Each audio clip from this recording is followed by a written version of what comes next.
The November election is only a few weeks away, but it might as well be years away for some of those here in Fort Myers Beach. They're not thinking about casting a ballot. Instead, they're thinking about survival. William Waters is trudging through what remains of his Fort Myers Beach home after Ian's storm surge trashed the place. That's how high the water was, about 6 feet. Almost everything here is soaked, broken, or missing. I'm so sorry. It was a tough one to come back to, buddy. He's now one of the many victims searching for help from state and federal authorities, which until recently were butting heads over immigration policy, race and gender education, or inflation.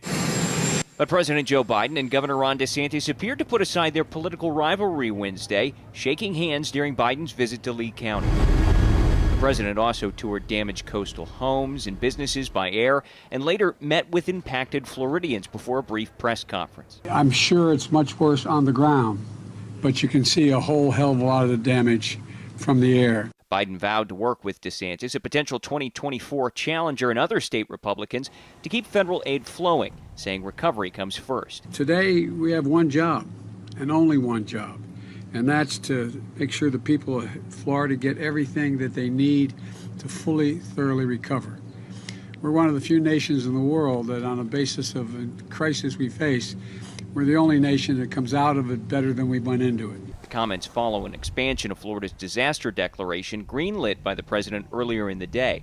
Floridians getting another 30 days of federal funds for debris removal. And it ain't smelling too good either, because I got a freezer full of meat. Dollars Will may need to take advantage of, because to him it's not about who's in power, but who has the power to help. We're on survival mode here. You know, we're not really getting political or anything like that. It's friends helping out friends right now, and, you know, as it should be. Now, obviously, Hurricane Ian has impacted the ability for some people to cast a ballot in the upcoming November election. That's why Secretary of State Cord Byrd says he's been in contact with supervisors of elections from those impacted counties, trying to come up with contingency plans, potentially extending deadlines or doing more to help make sure that everyone who wants to vote will be able to come November.